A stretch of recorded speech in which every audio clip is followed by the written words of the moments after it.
is the Glass Cannon Network.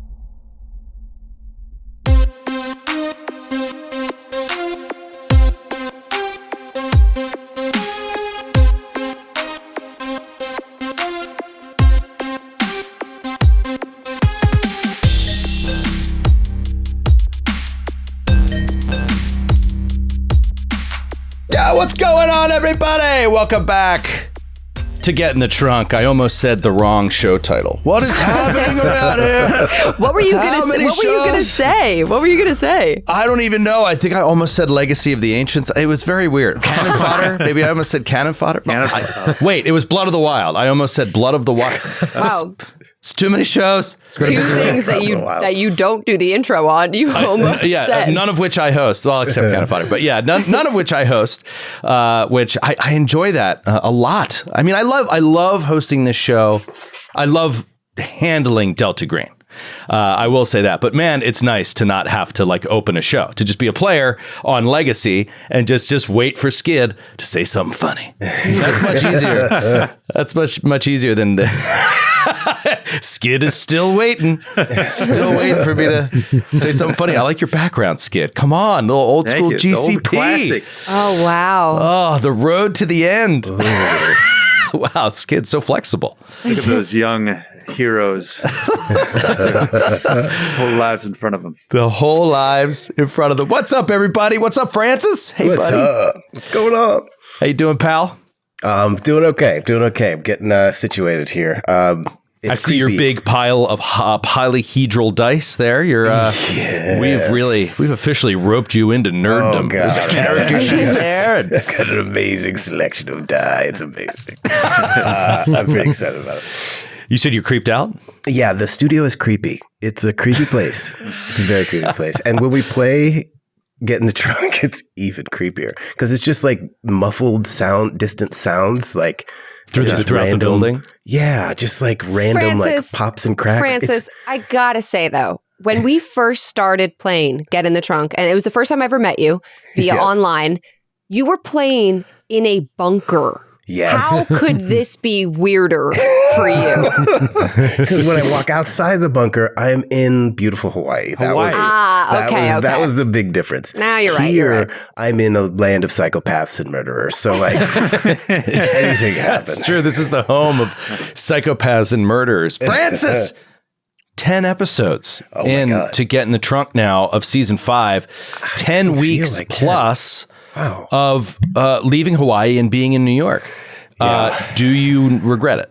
No, not 1 minute at all. Really? You're still happy here? Serious. Yes, I'm 100%. I mean, granted, yes, I've, had like crazy neighbors that play music too loud late at night. I've had, at least seen numerous altercations on the subway.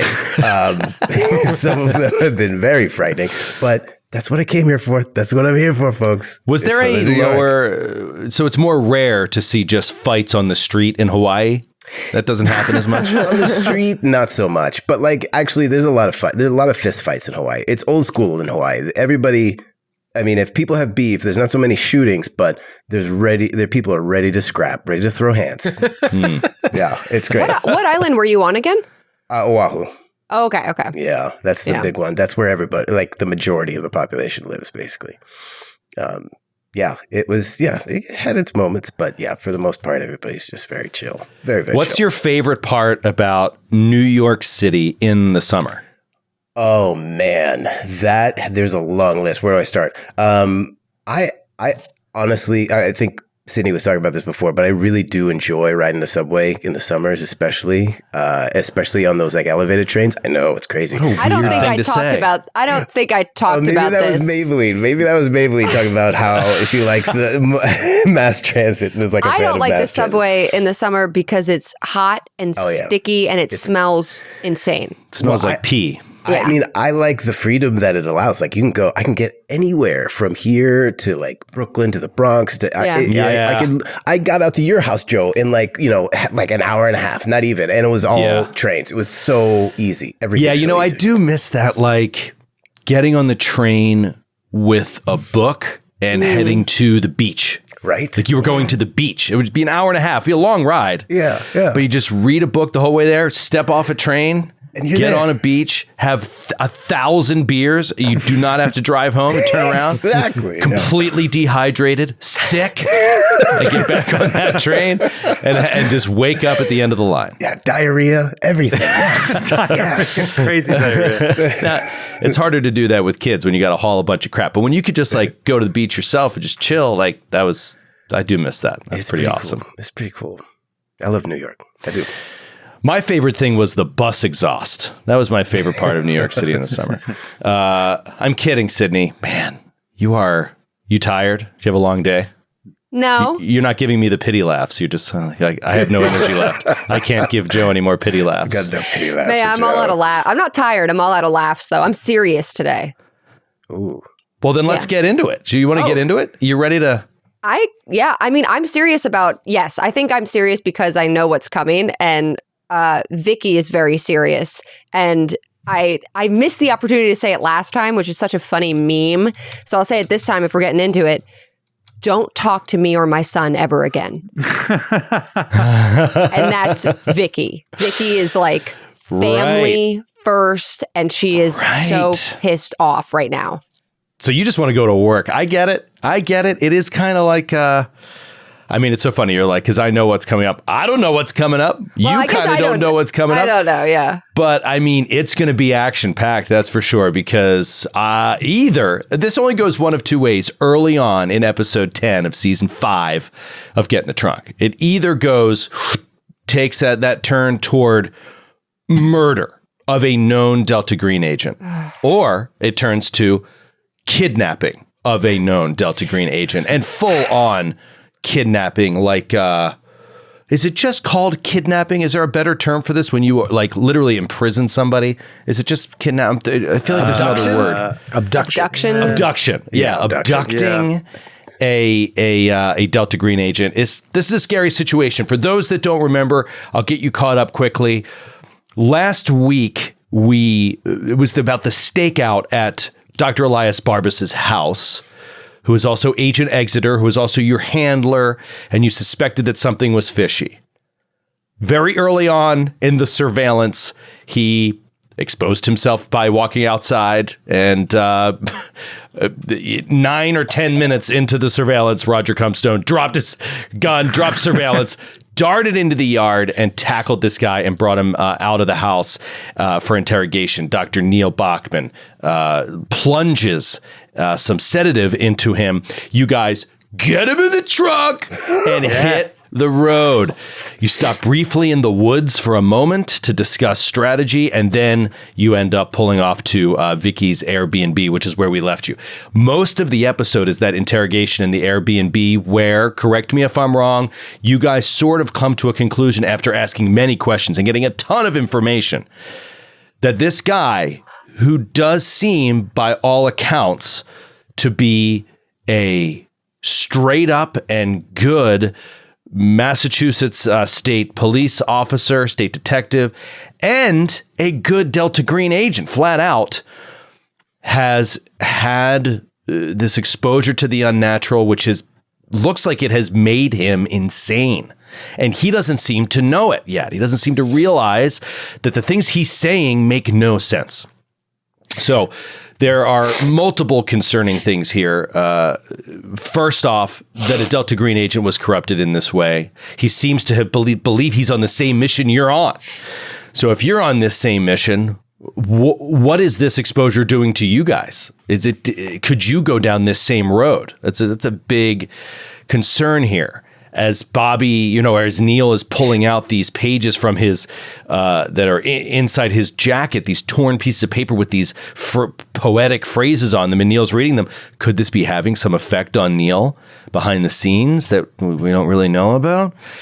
Is the handler rolling secret sanity checks? Look it up. It's a thing. Oh, yeah.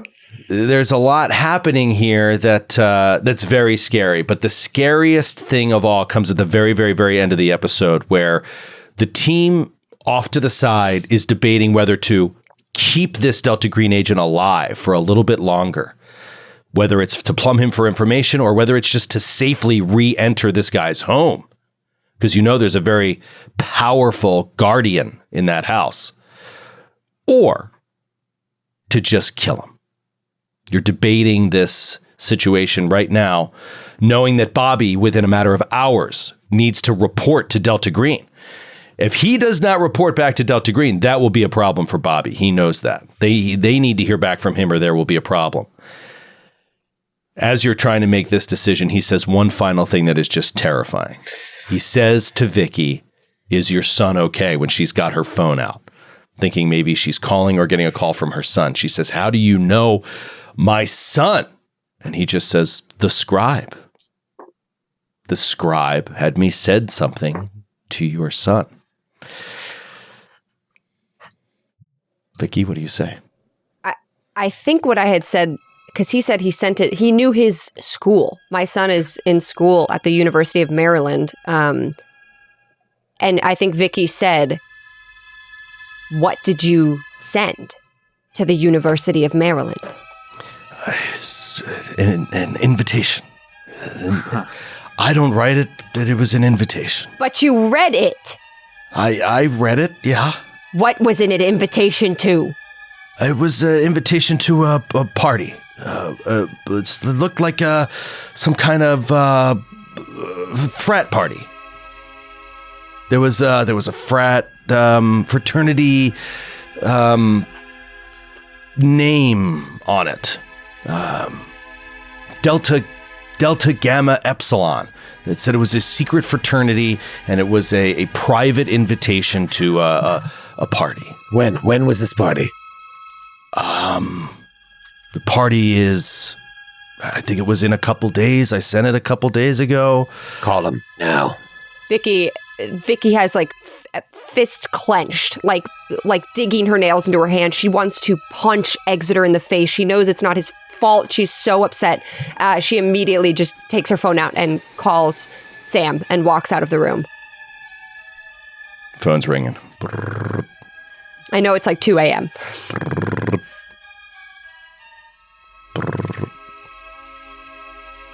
Goes to his voicemail. It's it's actually like 3:30 in the morning. Okay. What day of the week is it? I don't remember, but it is, I believe, a weekday. Yeah, I feel like Is he a freshman? Yeah. If he answered a phone call from his mom at that time of night, I know. all of his friends would make fun of him. It's embarrassing, especially if it's Thirsty Thursday. Exactly. It better not be Thirsty Thursday. I always have to look up the day. She leaves a message though. She says, "Hi Sam, please call me back. It's very important. There is a mail fraud incident. Somebody just informed me through work that you're gonna get something in the mail that is addressed to you. Don't open it. Samuel, do you understand me? Do not open anything odd you receive in the mail from a sender that you do not know. I'm very serious. I am very serious. Call me back. I love you very much. Call me back." And Vickie is like totally freaked out. Yeah, that voicemail message sounds unhinged. Yes. Yes. Yeah. This is a mom in panic. Guys, my mom is losing it. She's My mom's such a bitch. She's crazy. Cool, a party. Call me at 3 a.m. Yeah, this is like mom who lost her kid, in like a public place and has those eyes of terror and is just like, Samuel. Like she just feels this inert fear. And she's also afraid. It actually is Thursday night going into He's Friday. at the party. He's probably at the party. Oh, Jesus. Thursday. And then she texts him also, and she says, "Left you a voicemail. What's the matter? Sorry. Very important. Very important. Just call me. Love you." Why is she so frantic? It's 3 a.m. Why would she bother him? He's talking to Roger, Bobby, and Neil. Roger's just watching for Vickie to come back in.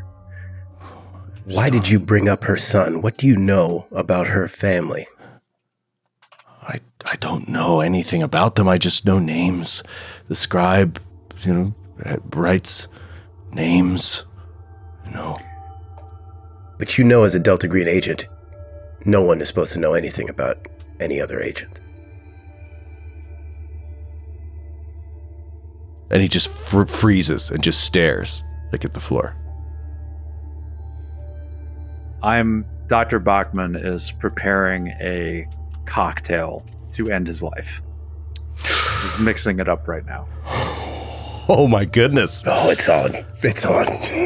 Roger's gonna go out in the hallway. Did you get through? He's not answering. He's not answering. He could have already gone. What if he already gone? What time is it? It's like 3 a.m. Fuck. I called him. I left a voicemail. I left a message. Fuck. And she just looks at him. She goes, "What the fuck?" Roger calls him, Oh. Oh.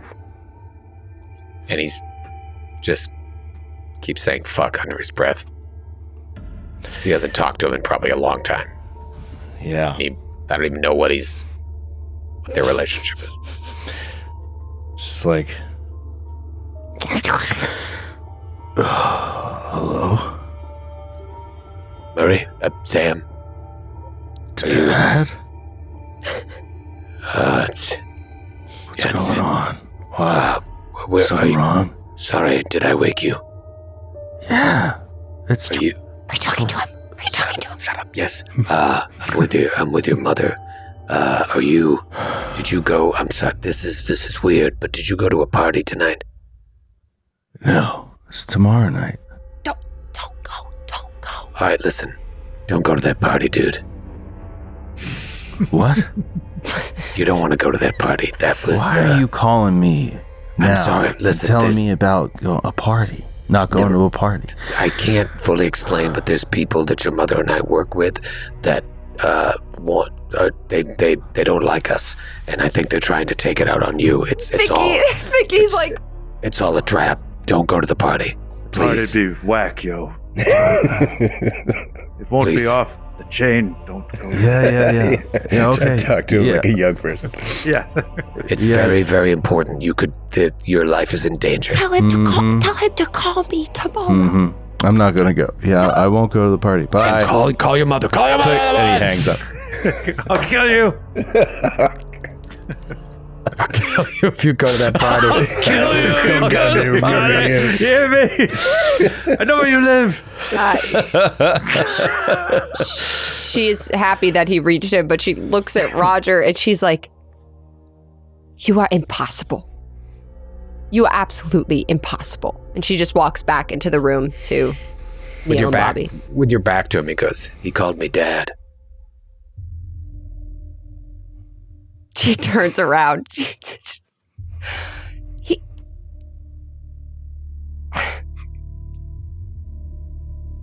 I don't want to talk to you about this now or ever.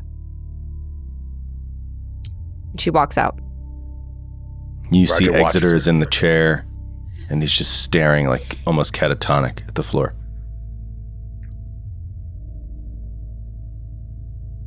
All right. I'm done with him.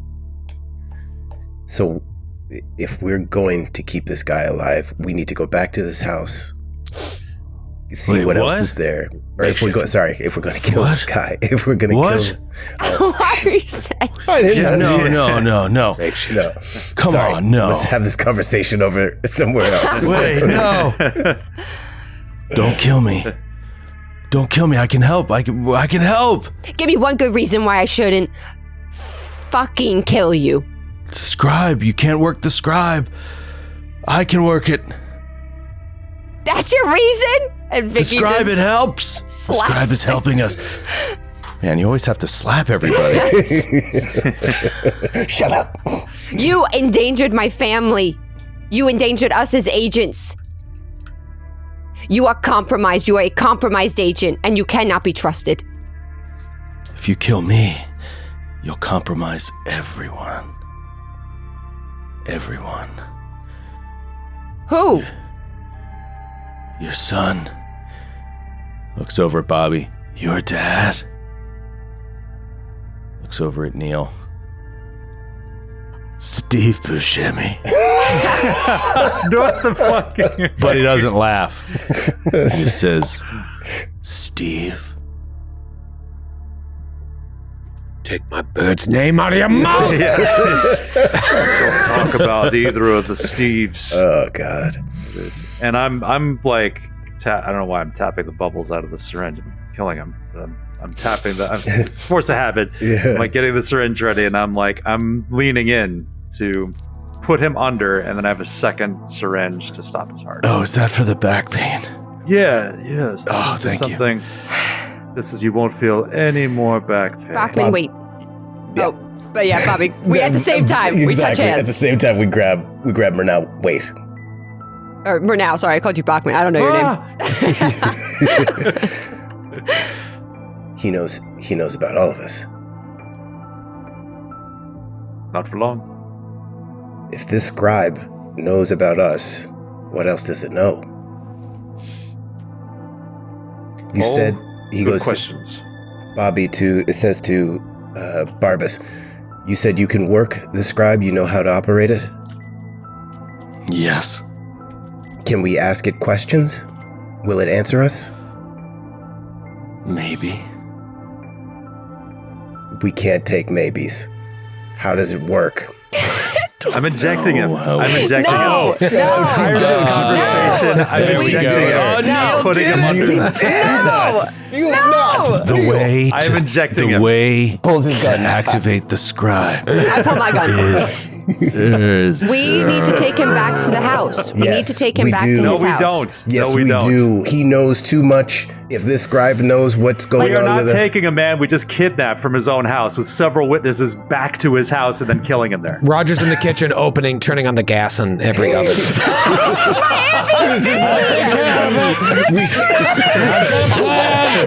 Stop it! Her review's going to be awful after this. You No. can't fucking This is my blow. Airbnb. Oh, it's Airbnb. I've got it. Stop! No, He seriously. is out. He's out. Seriously. We need to take him back to his house. We can finish No. him there, but we need to find out what else the scribe knows. No. He is of no more use to us. I'm We're not making the call. fine. But We're we not can. taking a kidnapped man back to the site of his kidnapping. to murder Fine, him. but we cannot. You talked in person to Murdoch. his next door neighbor Murdoch. and his kid. Now, hear us out. We can take him back. We can get whatever information we need to out of the house. We have the recording of his voice. And we can make it look like he died of natural causes in his house. Nope, we can't do that. If it was nothing that we do is going to withstand any serious scrutiny. If they're going to make it, We try to look could like. do it. You just won't let us. Why are you fighting I'm us? telling Murdoch? you. Okay, then you If need someone to kill. really takes an interest in his death, they're going to learn. That Well, he then did not Vickie die of says. natural causes. Vickie says, fine. You cannot kill him in my Airbnb that is under my legal name. Correct. We won't leave him here, but we're killing him now. Fine. I love it. How do you suppose we get the information out of his house after we kill him, Murnau?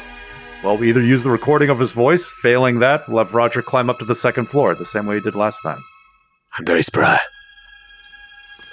Maybelline, are you down with this plan? He threatened my son, my actual son. I don't know if you have children. I don't care if you do. I don't know if I do, but this is a fitting punishment. I am done with him. He is a danger to all of us. So I'm with him now. There it is. They've all got to go. He won't be the first, And he's just slumped in this chair. and he won't be the last. It's very sad. But better him than us. And if we're not careful, we will be him.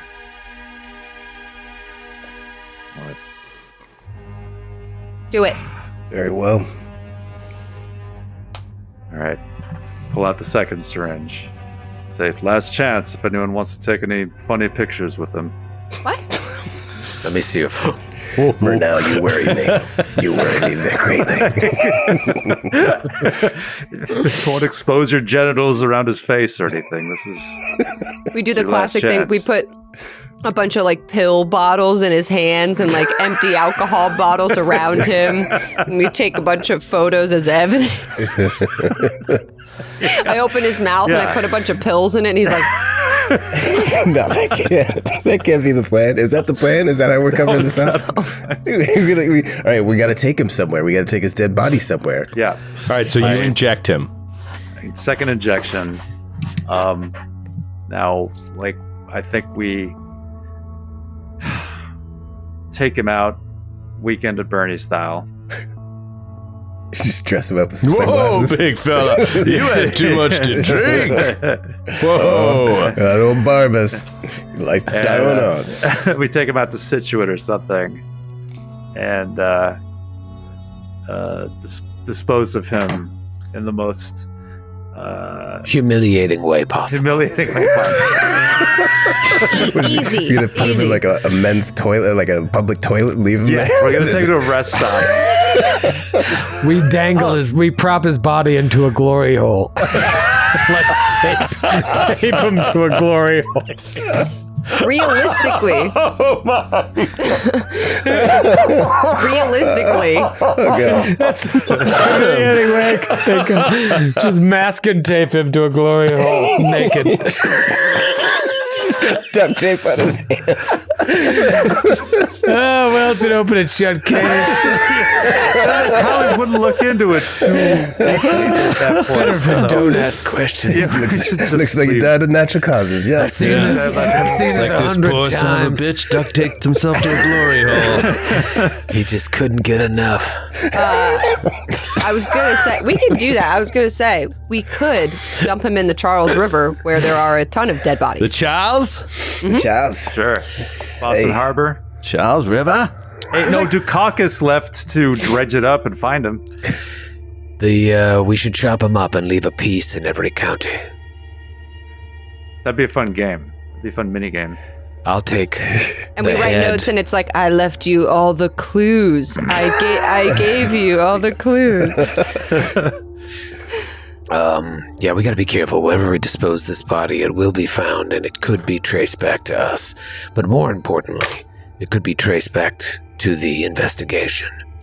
Does the hospital have a morgue? Or a crematory? Just deliver Barbas' body to the hospital? Hey, could you guys help us with this body? No, of not the that. guy The mental. you The mental. That would be I mean, real we dark. If it was I a hate mental to put you hospital. out, but that would. We got the body of this guy you brainwashed. I was wondering if you could help us. We wouldn't Should we tell just them. leave it here? We wouldn't tell them. We would stash it there. I'm just thinking of places we have access to. But Right. no, I'm crazy. I'm the crazy one. Is there a Delta Green cleaner, like the wolf? Oh, yeah. Is there someone we We're could call? the cleaners. We're the The cleaners. painter. Yeah, but a like painter. someone, a third party, cleaner. Bobby, you are in touch with Delta Green. This is something you have the phone, that he gave you, which is Well, weird. I gotta call them and tell them that he's been taken care of. So when I call, I should say. Well, I should Give say him the what? Like, address. give him Just the give him the address and be address. like, we need a team to. Yeah. Speak Okay. to clean up. I didn't know that was something they did. Let me make a. Bobby says, let me make a call. Do you know the codes? I have the codes. All right, you have to speak to them in code, otherwise we could get in trouble. All right, do You're a cool. Was this bureaucracy? bureaucracy check. Ooh, this is where that bureaucracy comes in. What did I got? Okay, I got a 61. Oh my god, 42. 42 under 61. Nice. 42 under 61. You're making this call at 3:30 in the morning? Yeah, this is a high priority red level event. I don't know what they call it, but yeah. Okay. Classic red level. The red level event. You get through, click, guy answers, you give the code, click, phone rings through to something else. A woman answers the phone. Go. This is Mike Alpha Tango needing a clean site. Requesting a clean site to, what's the address here? Maybelline.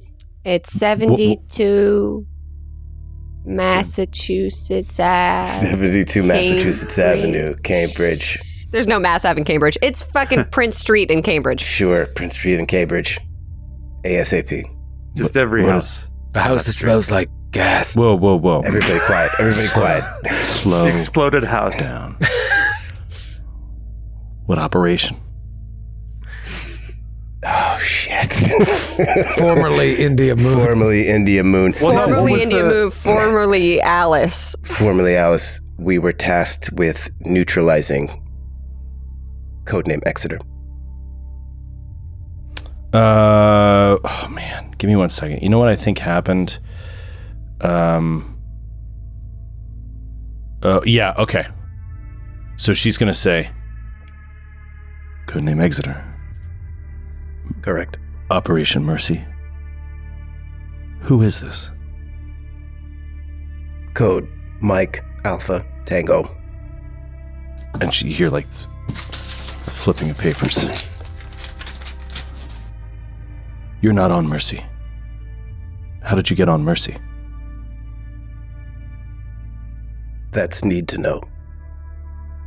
The fuck are you talking about? Who put you on Exeter? Sweetheart. Emmett Mosby.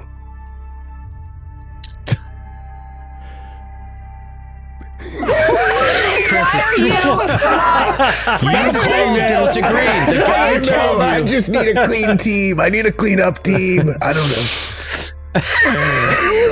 Because if I say India Moon, she's not gonna know what I'm talking about. Yeah, it's not a No, real. but you called somebody. Yeah. They told you to go on this mission. But they didn't give him a name. They didn't give a name. But you could just say tell that. her that. Oh, yeah, Just okay. tell her Okay. that. I thought No, it's up to you. You can either say that or you can say Emmett Mosby. No, okay. I will say. I don't want to hold you to that if you're just like knee jerk reacting. Yeah, But like, that was a knee jerk. Okay. I did not get the name of the agent who tasked me to this. I called this number and they gave me the mission. when? Yesterday. Where is Agent Vega? We were originally tasked with finding Vega by Exeter. You spoke to Exeter. Yes. Where is Exeter now? At the site that I am at, that we're requesting a clean team. Meaning? We need someone to dispose of the body and destroy any signs of our... Hang up the phone immediately. Jesus, you said dispose of the body over the She was phone. asking a million questions. What do you want us to do? Should have been like, glory hole. We need masking tape for the location of the nearest Glory hole. All right. Figure it out. Operation Mercy is closed. Operation Glory Hole is now open. And then 3 rolls Roger of duct starts tape. rubbing his palms together. My kind of op. I've waited my whole life for this.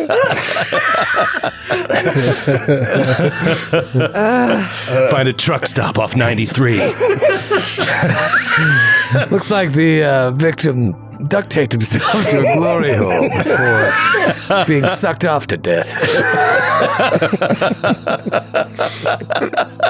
Not doing me enough. Oh my God. Doing what he loved. Oh man. Okay.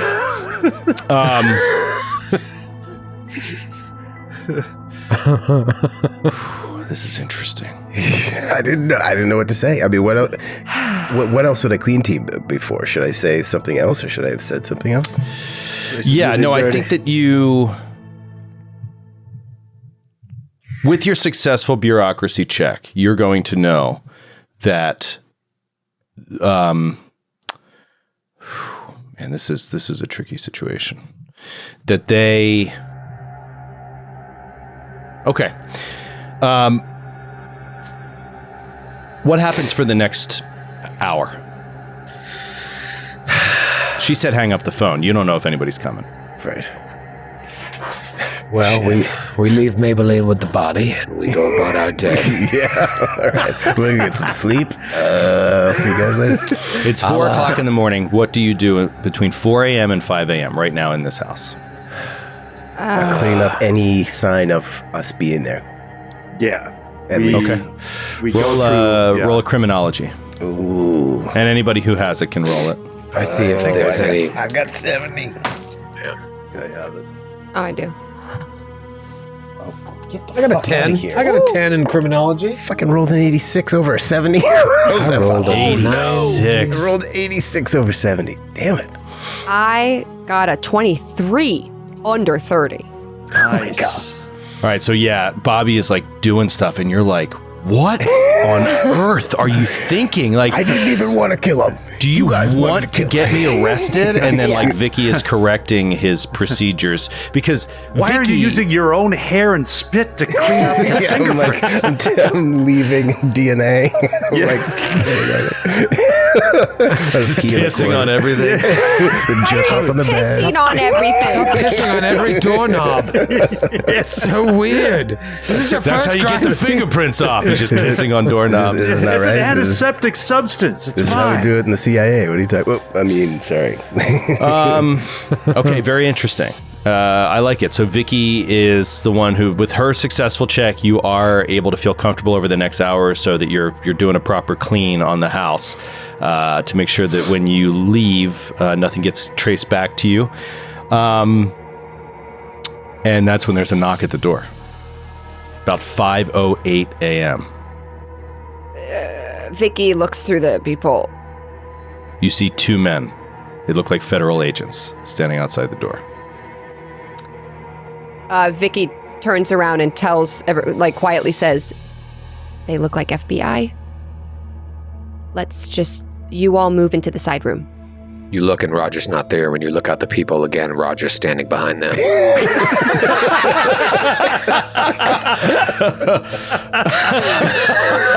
And you just see both of their faces explode as bullets are shot through the back of their head. So yeah, Vickie Two kind pistols. John Woo style. of What does Vickie Vickie do? pushes everybody to the side room, and the body obviously is like in there too. We can't. I take, as a last minute precaution, Neil takes a lampshade off one of the lamps and puts it on the body's head. Yep. Just in case. Good call. Vickie's like, I just So cleaned all of you, that. besides Vickie and the Roger. body, are in the same room. I just said to move into that room. You guys Yeah, do we whatever take you 'em. want. We take him. We take him I told out you of, where out of Roger sight. is. You all go into the dining room, except of- for Vickie. Yeah, Yep. out of sight of the So door. okay, Okay. Vickie. Out of sight, out of mind. And Vickie is going to open the door. And you see these Hello? two men, two Hispanic men, both in suits, and both have these gym bags that they're carrying. Are they And they- talking to them? Reach down, pick up their gym bags. They just sort of nod at you and walk in the house, begin to walk in the house. Oh, okay. Vickie says, "Can I help you?" Where is it? Vickie just is staring at them. She says, "Where is what?" Maybelline, it's time to Body. go. What are we doing here? It's time to go. Come on. Okay. Oh. And she just shows them to the side room. It's under the lampshade. The other one, the other one looks at you. He's got a really well-groomed mustache. He looks at you. You all right? Yeah, it's 5 a.m. and I'm tired. Yeah. Where is it? Under the lampshade. The lampshade. They walk over into this room. What the fuck? And there's a body with a lampshade over it. He pulls the lampshade off immediately. Do you need this? Yes. And Vickie takes it back and starts cleaning it again. And they immediately open up these gym bags and they start bringing out like garbage bag type material, and they just start like rolling the body, and it's like super like expert, and they're like, you know, strapping all this shit down, and they put it in a body bag and then just like zip it all up, and don't say like any other words to anybody, and they just like walk out the door, and they have like a GMC out there, like a Suburban, basically. Range Rover. They come out, they pop open the back, and they just put this body bag in the back, and 5:16 in the morning, you know, they're looking left, looking right, they don't see anybody, close the door, And they get in the car and just drive off. These guys are pros. Yeah. Jesus. All right. You got to admire it. Because they are not played by actual Delta Green players. Right. If they were, that would have taken an hour and a half. We would have been like, wait, It would have resulted in every neighbor on the street knowing what was happening. Dogs barking, lights turning on. Just shooting their guns. Firing the gun into the air. Glory hole! Glory hole! What? I don't know. Just heard glory hole being shouted over and over again at 4 o'clock in the morning. I don't know about you guys, but I am starving. Let's go to Denny's. Denny's it is. Sounds good. All right, the team heads out to Denny's. Let's take a break there with the team, and we'll come back with a grand slam of a breakfast. We'll be back in a second. Nice one.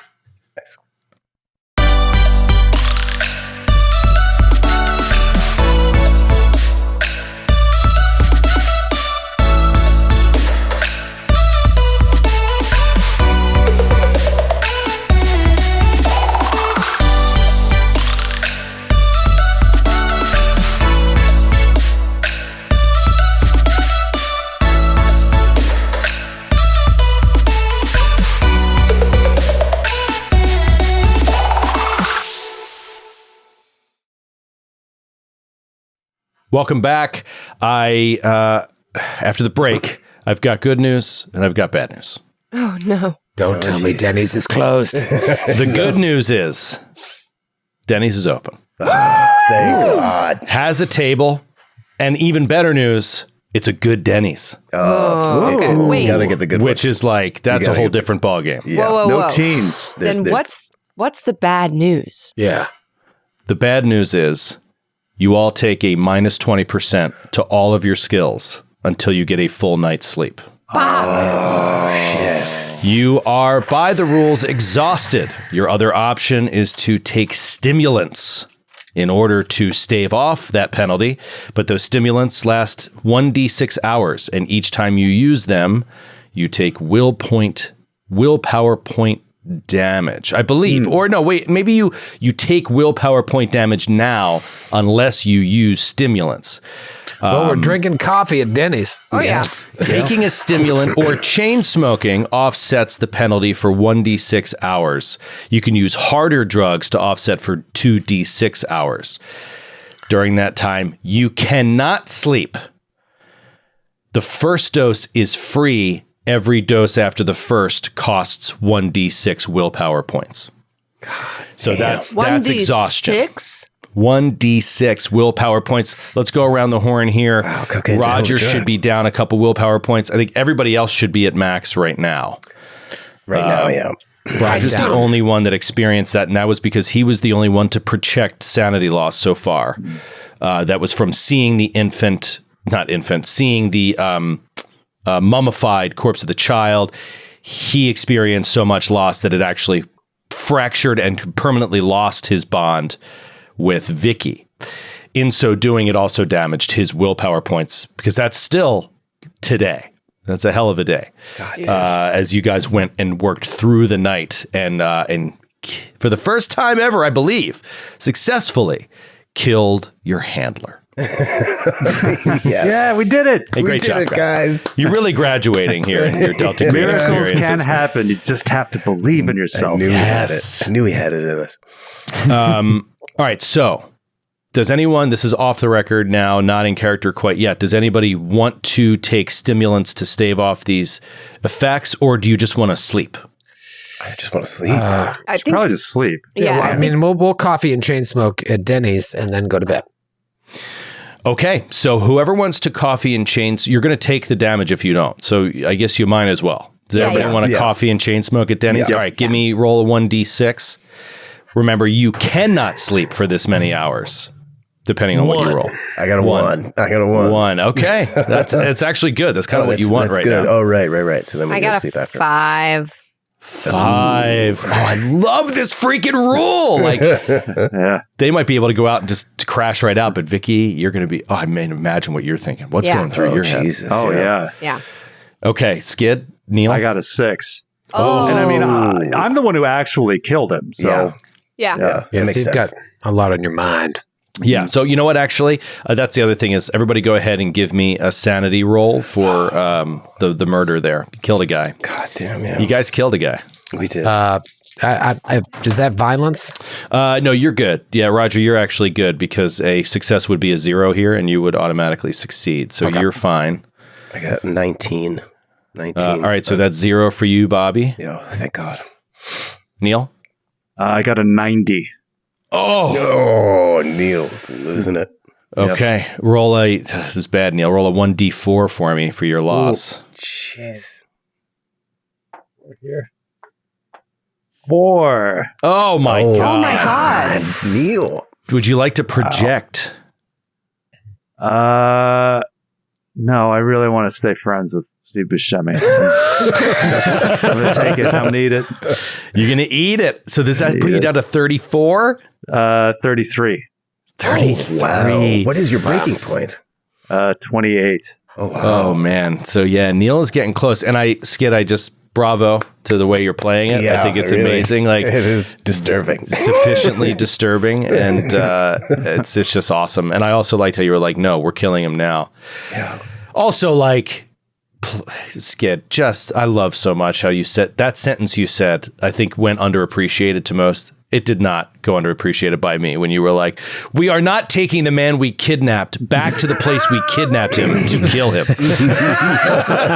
That's, I mean, yeah, that's A just, moment of such clear rationality. It was beautiful. Sydney, what did Vickie do with the sanity roll?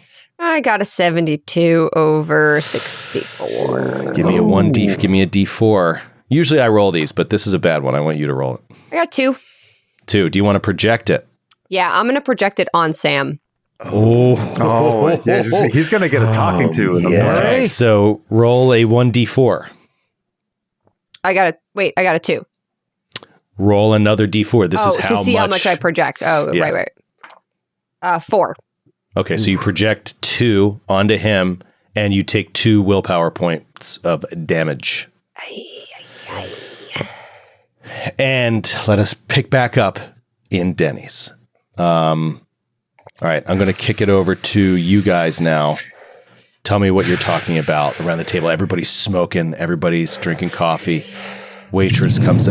We see the waitress just literally putting the food in front of you.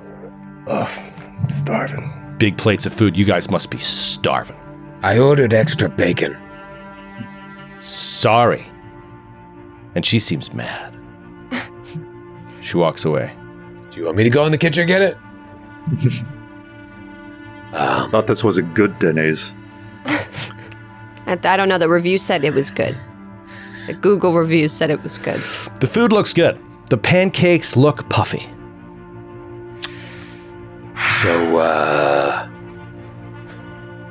Dallin, that whole staff. We're going to need to look into them. Look into them. Makeshift. We've looked.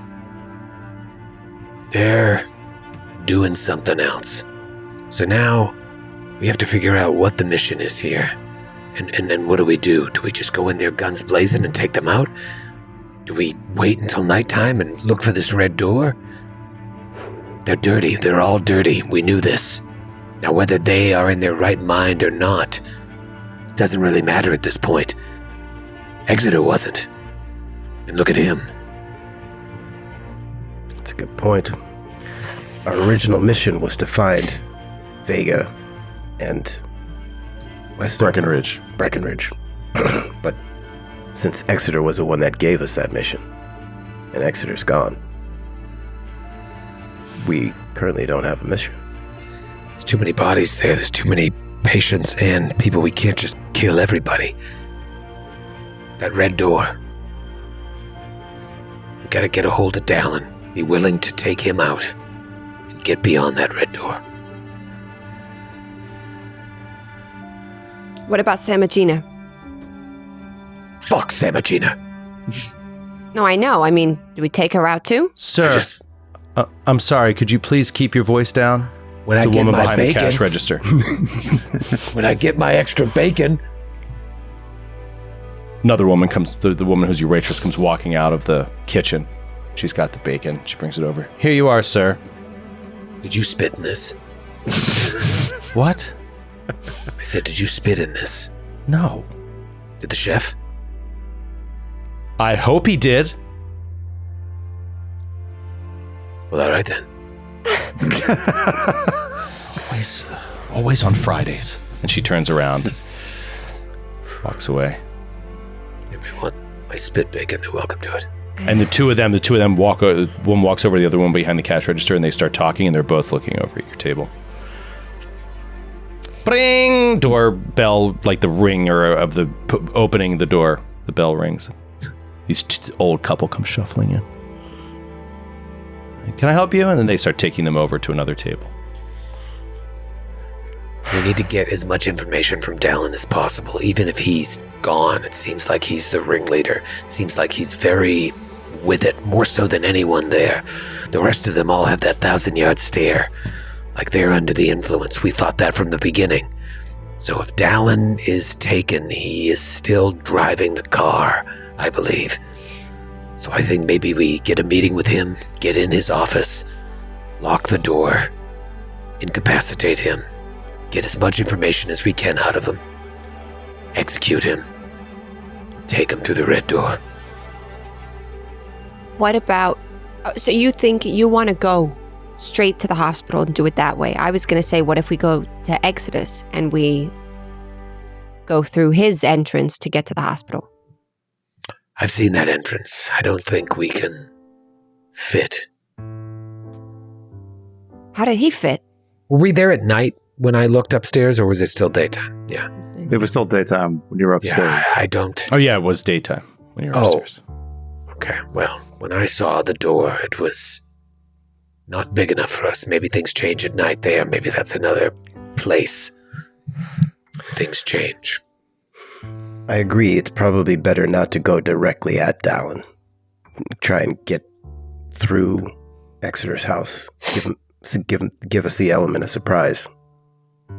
You also said there was that woman there, and we didn't really get to see a lot of the house. If we can disable whatever the hell that thing was with his voice, I have the voice memo, and maybe we should go back to his house tomorrow after we all get some sleep.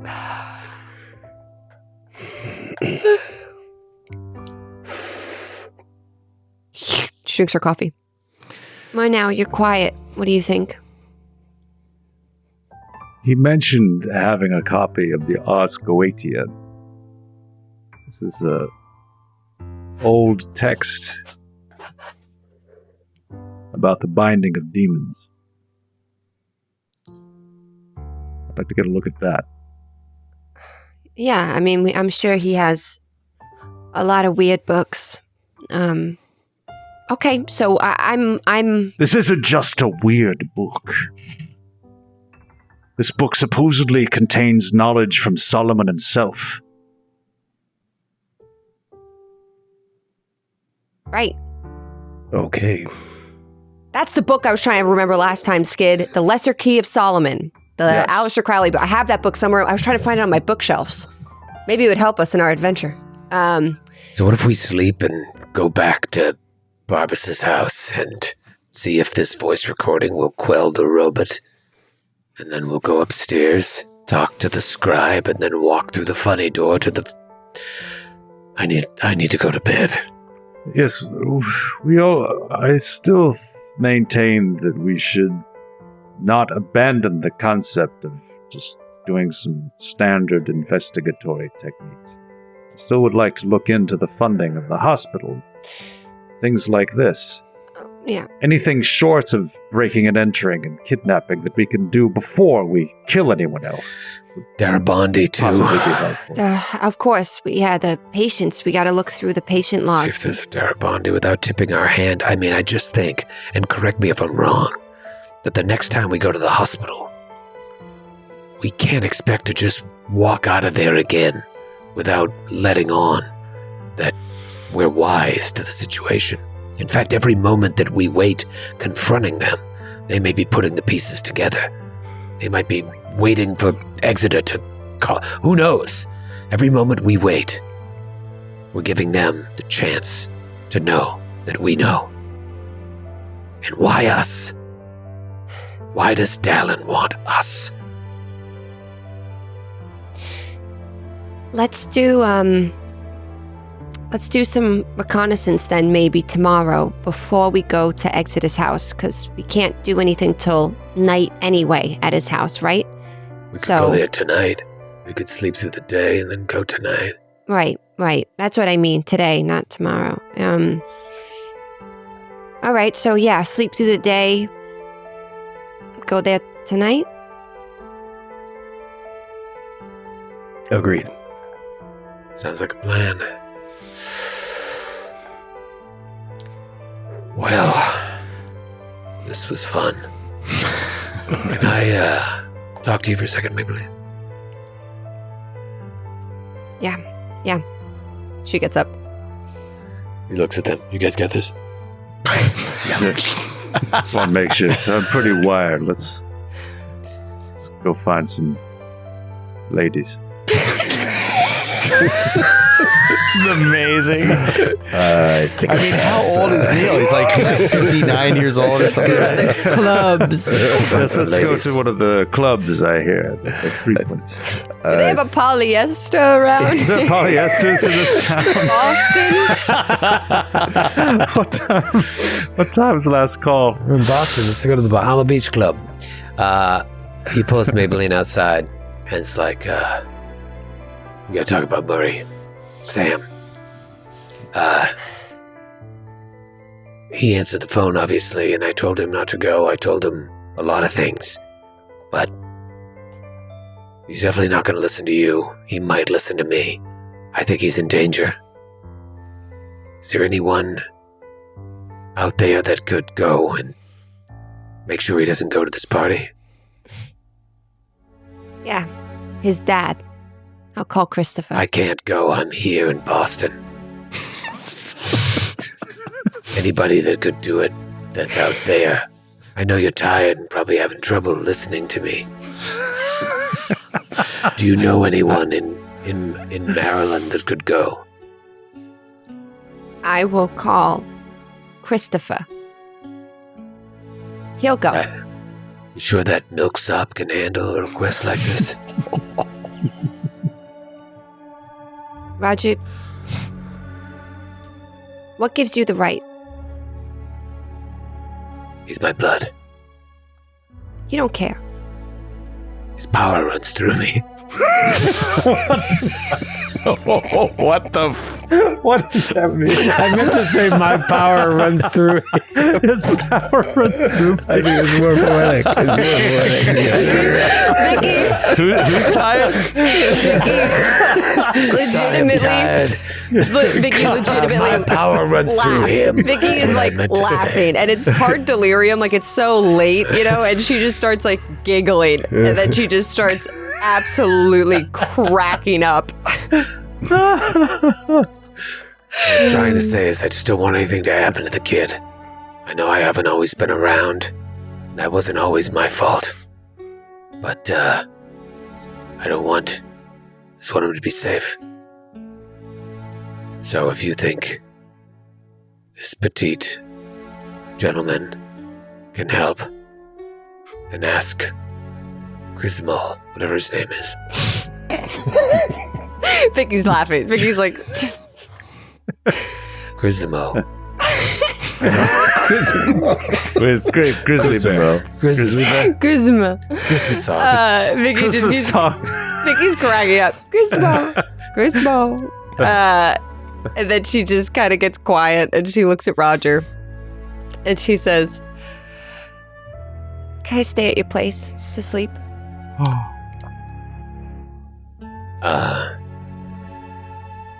Yeah, that would probably be best.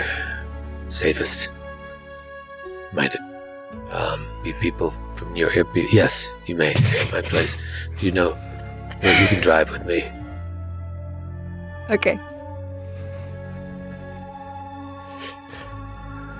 They're gonna take care of the bill. Let's go. I wave through the glass. You guys say goodbye, and you see Vickie and Roger get into Roger's car, and Vickie's just laughing. And they pull out of the Denny's parking lot. What are Bobby and Neil doing? I see Maybelline's taste in men hasn't improved over the years. Oh, yes. Well, the heart wants what it wants. And with that, Bobby, you feel the overwhelming exhaustion come over you. You have to sleep, or you have to take some damage. Bobby's going to hop in. He get to Mrema. I'll be at the hotel. I'll see you at Exeter's. Okay, I'm just going to wander the streets until I pass out. Good luck with that. You're really creeping me out, man. Hey, thank God it's Friday. Amazing. All right, so Bobby, you go ahead and head back, and yeah, and you're going to get some rest. Neil, while you're walking around, we just see you walking around Boston, got your phone out, just trying to walk off the caffeine, basically, and you're Googling the St. Dimpha Foundation. Yep.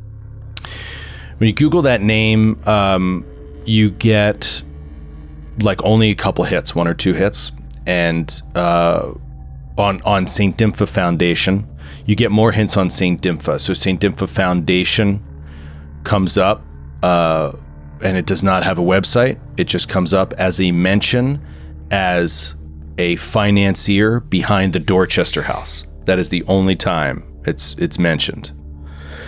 Saint Dimpha comes up as an actual saint who is the patron saint of the mentally ill. Yeah. So that name and history of Dimpha and all that stuff is like easily searchable. But the Saint Dimpha Foundation only has that mention. And you get the sense that you'd have to dig a little deeper, being an artist, like you might have to rely on more like Delta Green contacts, or even your friends that are in, federal law enforcement, stuff like that, to like dig up more proprietary information on the company. Otherwise, you could, try looking in public records and stuff like that, but it's really hard to start from scratch. Well, I was thinking maybe I would use some of my contacts in the medical field to see if I have any insight. Any one of them would have any insight into like this kind of like funding. Yeah. Okay. Great. Yeah. So let's say you start making some calls. Go ahead and give me a roll. Do you have you could use a bureaucracy or a persuasion or persuade rather? Or let me see. Persuade. I'll do persuade. Okay. 39 under 60. There you go. So you call around a couple people. I haven't heard of them, Neil. I'm sorry. I'm just busy day today. A lot of surgeries today. Got to go. Bye.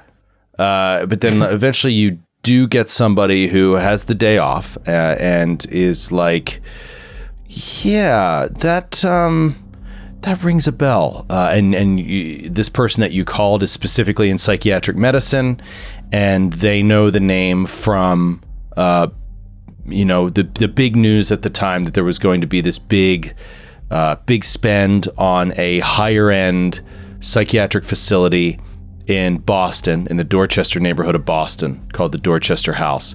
In 1986, they were opening a facility in a building that had been abandoned for years, but used to be a children's school. St. Dimpha Foundation was the primary financier of that project.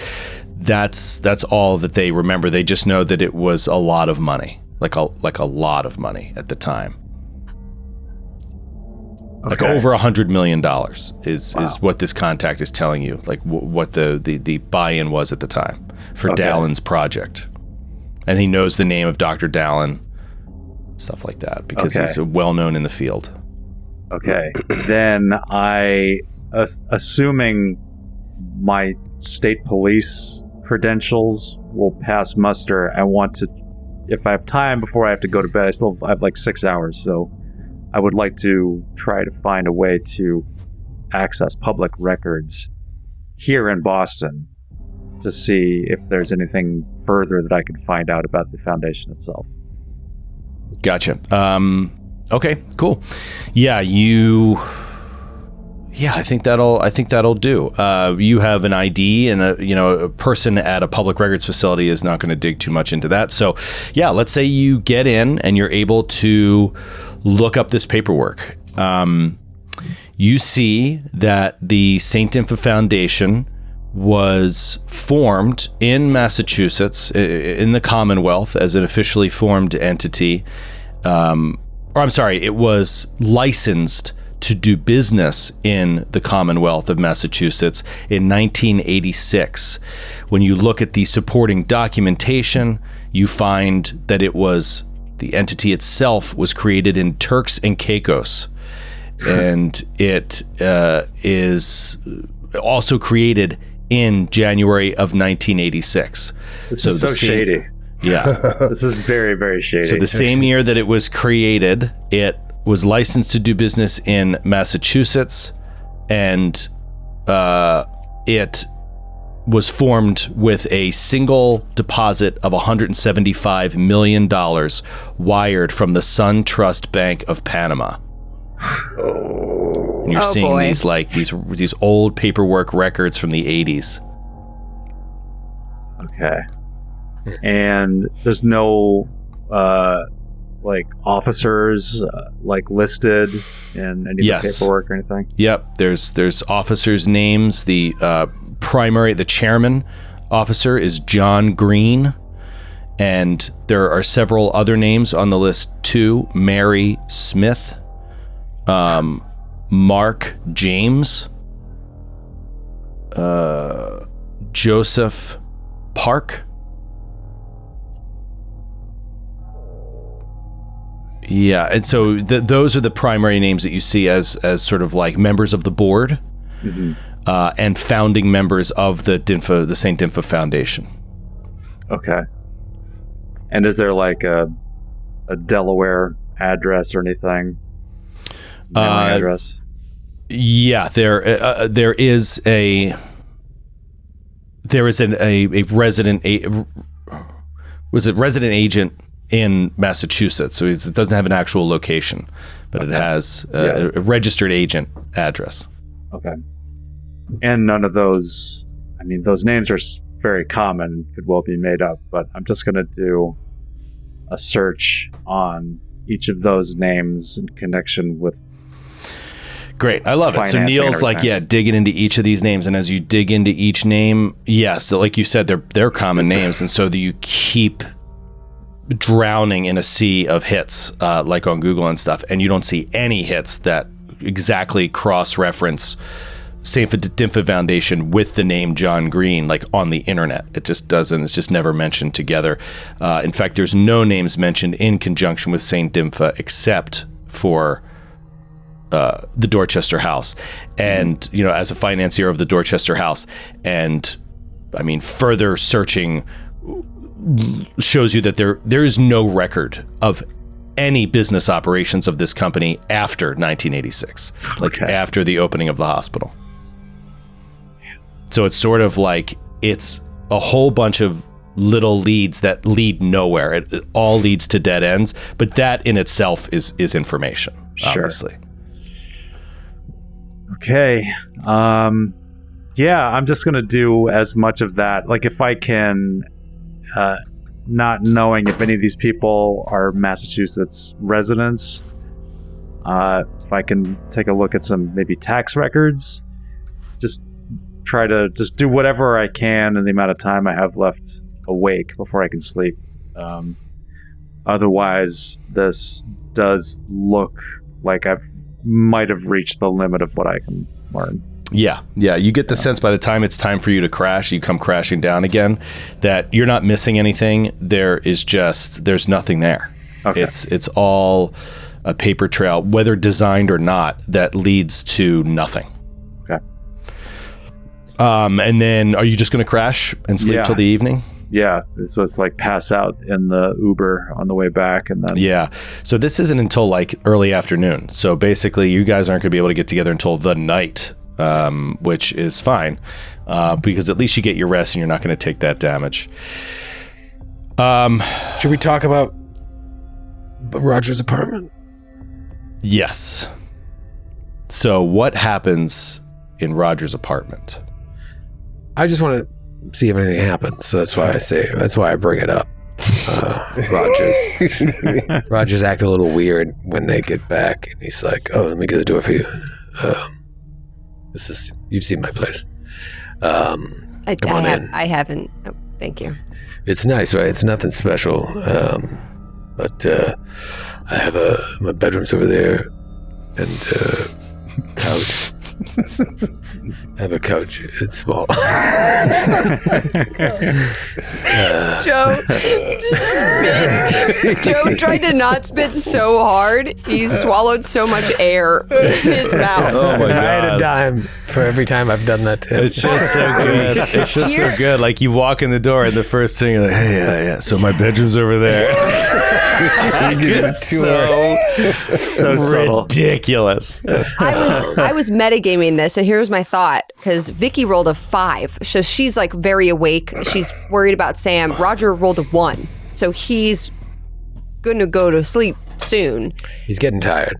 And I don't know anything can happen between them, but my thought was like, Roger's gonna go to sleep and Vickie can't sleep. Like she just like wanted to be with Roger because she wanted to be comforted, but like maybe that wasn't comforting, and she like still can't sleep, so she's up until 10 a.m. And she's gonna call Sam eventually, but Well, you get a call at 9 a.m. okay, wait, but I want to resolve. Does anything happen? Do you want to take the? Do you want to take the bed and I'll take the couch, or? We could. Luck roll. Get lucky roll. Should we do? Do you need a shower? Are you dirty? Are you dirty? Are you dirty? Actually, Vickie probably should shower. Vickie is almost about to be like, "What the hell?" And then she's like, oh, I'm gross. "I should shower." Do you need to shower? You can shower first, Okay. or after me, or Yeah, right. You go ahead. Let me show you how water works. It's a little weird. Let me show you You have to just. Roger. Do you want to take a shower with me? Yes, I do. Oh, this is so. Oh my God. This is what all began. This is where it happened 20 years ago. Holy shit. Did not even mean for that to happen. Wow, you're getting railed in that tub. Yeah, honestly, would love it if they bone in the shower and then like Roger immediately passes out. And it's like Vickie's feeling really like, oh, like this is nice, like we're together again. It's comforting. Oh my God, what a mess. And then It's just like the shower curtain's getting ripped off. It's just a real Just scene. knocking the shower head and it's shooting water into the bathroom. well, it's also like when you're not used to the bathroom, like you go to reach for something that's like in your bathroom, it's just not there. Vickie like slips in the tub, like it's just like so messy, so chaotic. And then he's just like Indiana Jones and Raiders in the ship, just like passes out. Yes.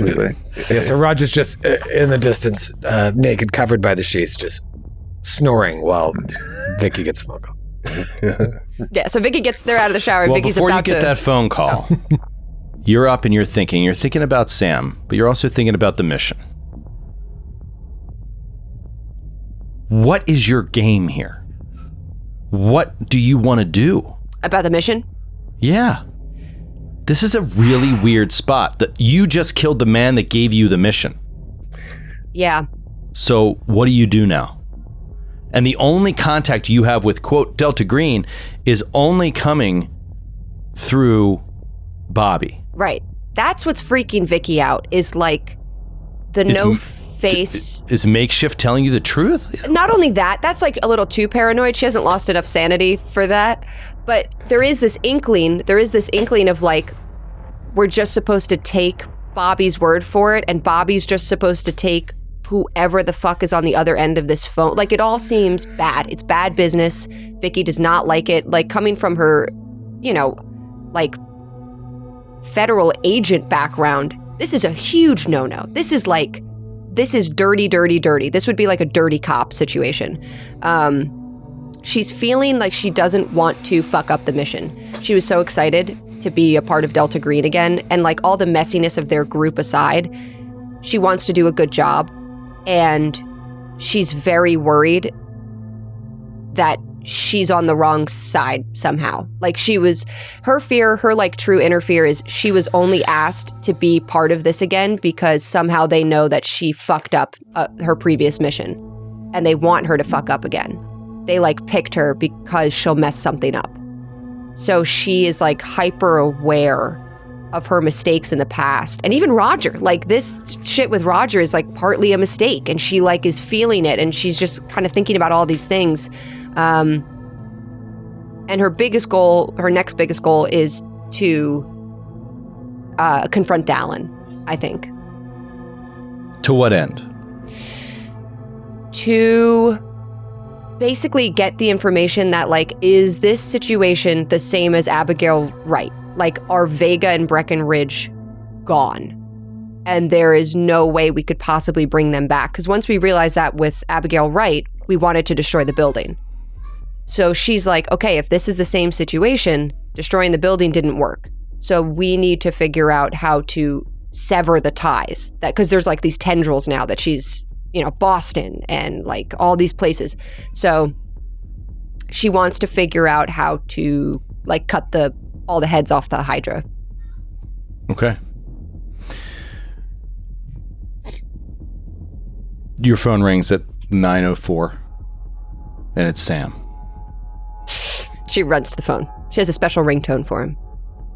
And she answers it. Hello? What is the ringtone? Hey, Mom. The ring. I get knocked out. That's exactly what I was thinking. That's exactly what I was thinking. You just looked inside my brain. Yes. I felt it, Francis. Oh my God. Slipping the night away. Okay, she answers it. Hello? Hey, Mom. Sam? Hey, Hi. I got your message. I know. Why are you and Dad calling me in the middle of the night about this party? Why can I not just go to a party? Dad. You're asleep. He's just like, you call me, Dad. She throws a pillow at him. He's dreaming about the phone call. He called me Dad. We got nervous. I got word that it's some male stuff. It's male stuff, but it's freaking me out. Somebody is targeting children within... Children? Okay, I'm sorry, young adults. For God's sake. Within... For God's sake. within the Postal Inspection Service units. And you're my kid. And you're Roger's kid. And we talked and we freaked each other out. We worked each other up, and you know how we get. I freaked out, but listen, the truth of it... What are you saying? You're saying it's fraud? Like it's just not a party? Like what is it? No. Some of them were laced with things. Some of them, it wasn't anthrax, but it was something dangerous. I'm not trying to freak you out. I'm looking at it right now. It's sitting here. You're saying it's laced with something? You touched it already? Why do I tell you about mail? I opened it. It was mailed to me, and it said that it was an invite to a secret... You didn't know who sent frat it. party. I'm sorry. I know it's can you at least send me a photo of it right now? Yes. Hold on. Do you even know how to open photos on your phone? Samuel, I swear, can you? You nearly gave me a heart attack last night. Just you pulled the phone away from your head. Sam? What are you watching me? He like looks out of his dorm room window. Are you here? Oh, I can hear you. Come on, send me a picture.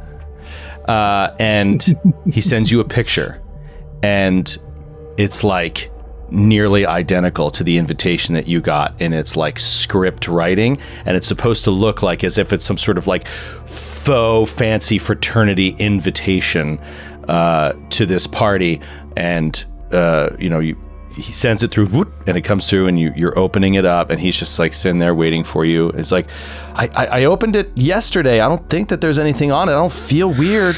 Oh wait, maybe my fingers is a little numb. Mom. No, Sam. And you're looking at the picture, and you zoom in on it, and the writing is very similar, and it says Delta Gamma Epsilon, a secret fraternity gathering for prospective members. Friday night, September 4th, 2015. And then it gives this address in Maryland. I don't know my way around Maryland very well, but it gives this address in Maryland. It's near the campus. This is 9 p.m. And then says, as always, underneath, BYOB. Bring your own bottle. Oh man. Party, Murray. Vickie is just like processing this, and she says, Sam, you know that I love you very much. Yeah, I know, Mom. And you know that I let you do what you want to do. I do not tell you what to do. I trust you. I love you. You cannot go to this party. Sam, it's not what you think. It's not a party. It's not a party. There could be someone dangerous there. What? It could be a setup. Sam, I am very, very and serious. They're targeting just specifically kids with parents in the Postal Inspector Service? It's not just... Do you know how crazy that sounds? Sam. Are you clean yet? I'll make I you throw clean. another pillow at him. Who is that? Are you there with someone? It's Roger. Oh. Do you want to talk to him? Are you guys like... No. Oh, God. We're not, Sam. We're not. It's just we met up because of this, because we were worried about you. Okay. This poor kid. Okay. Sam, I don't know how to express myself more. I don't want to get angry with you. Look, it's just when everybody's getting invited to these frat things, and I haven't been invited to any of them yet on campus, and I just thought that this one was exciting. That's all. So, like, can I just, like, check it out? And if it's, like, shady, I'll leave? Samuel Ricci. Samuel Murray Ricci. Samuel Murray Ricci. That's Murray Comstone. Samuel Murray Ricci Comstone. There we have a hyphenated back name. Murray Ricci Comstone. Murray Ricci Comstone. That's a mouthful. Okay, all right, okay. Samuel Murray Ricci. Do I need to call Christopher? Do I need to ask Christopher to go down? I don't want to spy on you, Sam. God. Oh, my God. Don't send him here. Oh, my God. No, he can't Just come. The he can't come here. The RA shit and the hearing and now this frat party. I'm just asking you something simple, Sam. I'm just asking you not to go. I think the hearing went well That's great. yesterday. Did it go well? I mean, they said that they'd have their decision on Monday, but the one guy came up to me and he was like, you're fine. So I think that I'm fine, but he was a senior and he said I'm fine. I just love you, Sam. I'm just worried, okay? I'm sorry I raised my voice. I love you too, Mom. All right, okay. Samuel. Definitely won't go. Sam. Yes. Yeah, I won't go, Mom. It's fine. Oh. That's fine. I'll just have to actually make my own friends, I guess. You're gonna make friends, Sam. You don't need this stupid party. It's not a party. It's not a party. It's seriously. Okay. Okay. Thanks. Oh, yeah. Yep, I'm coming. I gotta go, Mom. Bye. He hangs up. Fuck. That was a great college-age kid. That was some two very good performances there. I was like, wow, this kid is definitely in college. Yeah. He's like, come on, Mom, what the fuck? But he's such a good kid. He's so good. He's just like, That's what sounds like we got to do. go to College Park. Yes. All right. And then, Vickie, you fall asleep. Bobby, as you are waking, I ask you the same question. What is your goal here? Because the person who gave you the mission is dead. What is the mission in your mind? The person who gave you the mission through Delta Green said, take care of Exeter. You've done that. Yeah. Are you done now? I mean, I think Bobby would normally be done. Like this, to him, the mission is whatever they give us is the mission. The mission was originally with Exeter to find these two. We found out from that disembodied voice on the other line that Exeter was turned. There's just too many question marks right now for this to be just like, we're done, walk away. Like, Bobby needs to know how this scribe knows about our real identities. And I mean, that was one of the main reasons he didn't want to kill Exeter in the first place. He needed to know that when he added that little detail about knowing my father, Bobby's father, and Neil's Steve Buscemi. We need more information. I think there's just, we still have to keep investigating. We need to find out what Dallin knows, and we need to understand what that scribe is about. But why? Why? Ultimately, you're just trying to keep my name out your mouth, like that kind of thing. Like you just you want to cut off any ability for this scribe to know your life, or if you destroy the scribe, is the mission over? No, because the scribe to Bobby in his one of his motivations to best his father and kind of achieve power over his father, he needs to know how this scribe relates to his life, in that he can figure out whether it's information they can gain from the scribe or whether it's some kind of power he can gain from the scribe to ultimately to get his ultimate goal, which is to best his father and basically own him in a way. But I think for all of us as Delta Green agents, we have all this evidence now that our original mission that we set out on in 1995 was a failure. Yeah. And we still have an opportunity to complete it. Right. That's the other. We're still on our original mission at this point. Right. We just have to figure out how. Yeah. I mean. Right. I mean, and ultimately, whether the handler gave it to you, whether the handler who gave it to you was corrupt or not, whether Dallin wants you for something or not, like Roger's theorizing,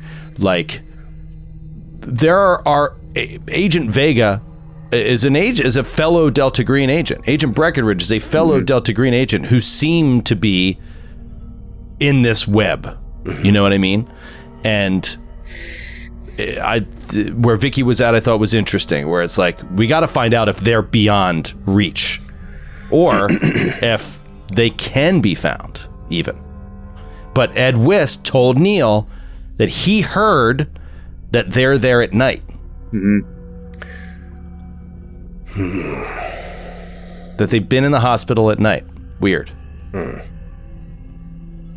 I mean, ultimately, we're going to have to destroy the hospital. It's got night floor vibes. It's got to go. But that's the thing is, we destroyed the other building and it didn't work. We have to find another way. We have to go deeper. We got to find another way to root out the source of the corruption if we can. Yeah. Is it just a bunch of cells of this cult? Because Roger really is leaning into the fact that this is like a cult, and that if each of these cells gets strong enough, they can maybe turn any building into a conduit to the other world. Yeah. Maybe if we had left Exeter alone long enough, he would have. Well, it sounds like he has done the same thing. He's turned his house into that. So it seems like they all have the power to unlock this. We have to go.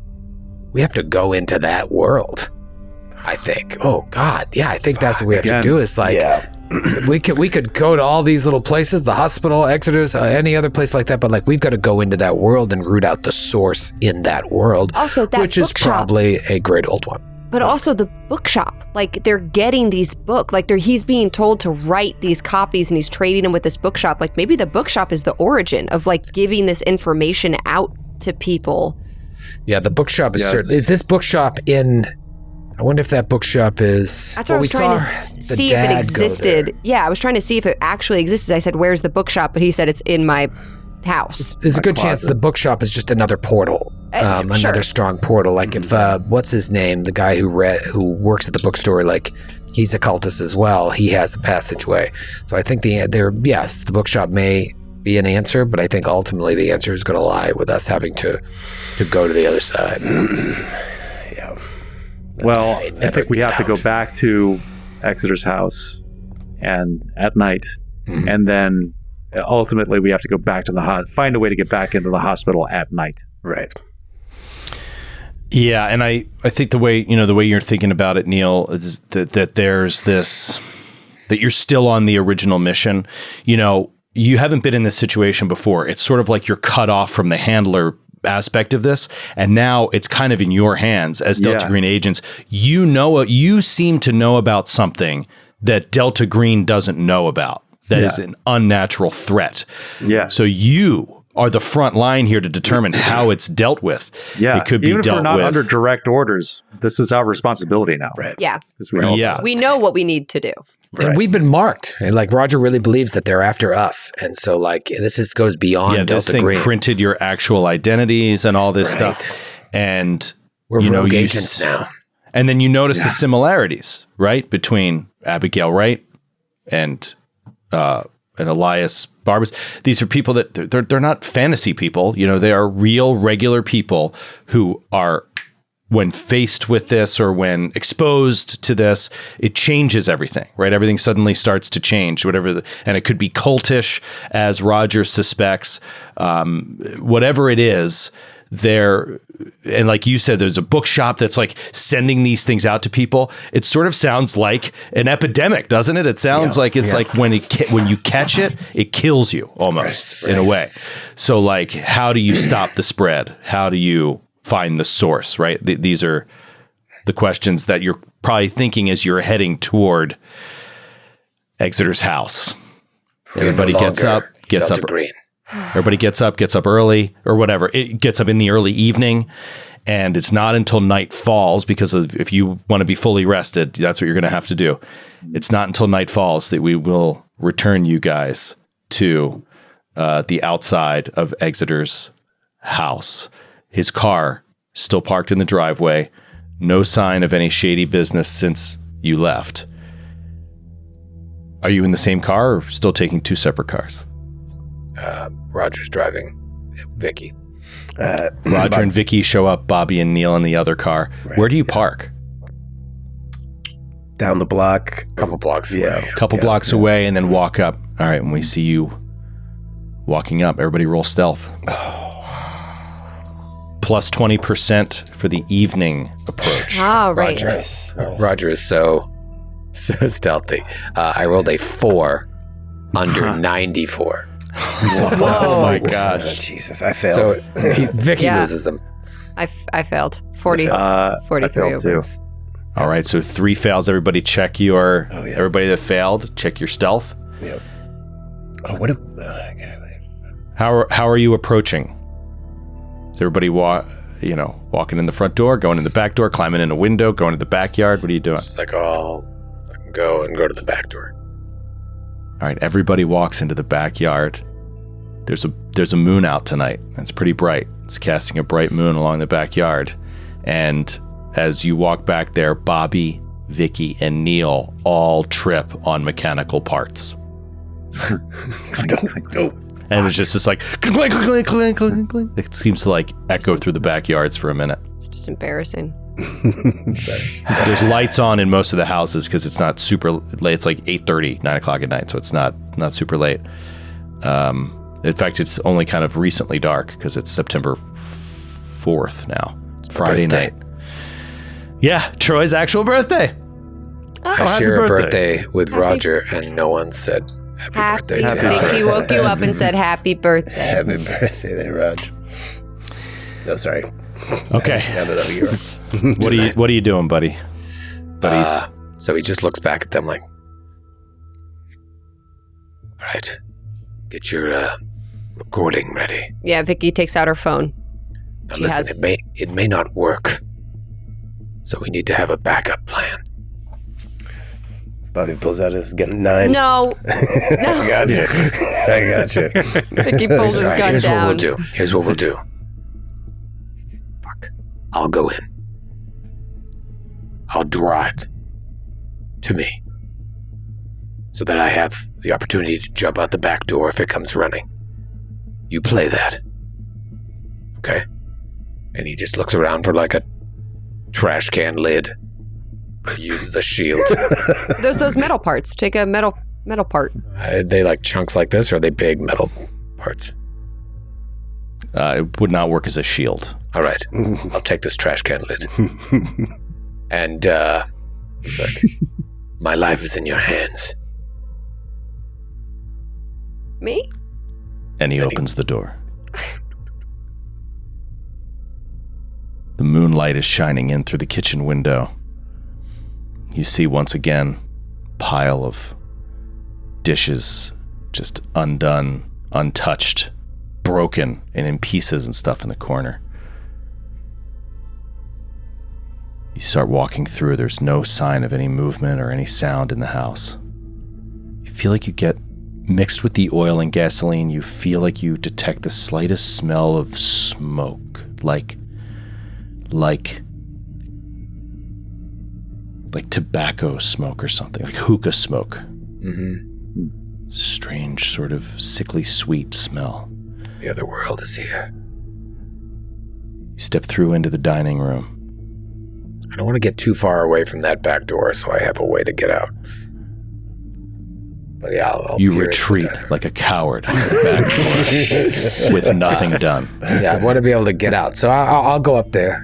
Here, kitty, kitty, kitty. Roger comes around the corner into the living room, and in the middle of that room is Leo, the lion. Its strange arms, vertical arms that are up in the air. As soon as you are within about 3 feet of it, start to come down, and it stands up and moves at you so incredibly fast. You're immediately in danger. All right, go ahead and roll. You're trying to fall back quickly, right? Yep. All right, go ahead and roll a very, very, very important athletics check. Oh my God. Oh, Jesus. Oh my God. I wanted to keep him alive. For the record, I wanted to keep him alive. 31 under 61. 31 under 61. Yes. And even knowing, you'd never fought this thing. Right. Even knowing that it was dangerous, the vibe that you got from the other three, you are not prepared for its speed. Its speed is shocking to you. It looks like it's going to be this lumbering, clanky, weird, stupid robot that he built. And it leaps at you and covers like 8 feet in a second, basically. You're backing up, and it just jumps like right through the dining room to the other door, and you're already through the kitchen. You have your shield up, athletics check, success. This thing comes out at you, and it hits the trash can lid that bang, and it knocks it out of your hand. Fuck. And you're in time to like get to the door and turn around, and it's about to charge for another leap. Vickie, as soon as she hears it hit like the trash can thing, she plays the sound with her arm like in the door. Bam! She sticks her arm in the door, and you just hear his voice, Leon, Akanjala! And we'll see you next week. You gotta be kidding me. Oh my God. I can't even say anything or it'll ruin everything. I gotta say nothing. Come on. Wow. Didn't see it coming. I just picture like, you see just the phone and his voice, and then blackout. Oh my God. I gotta go talk to my therapist. I'll see you guys. I gotta go. Good night, everybody.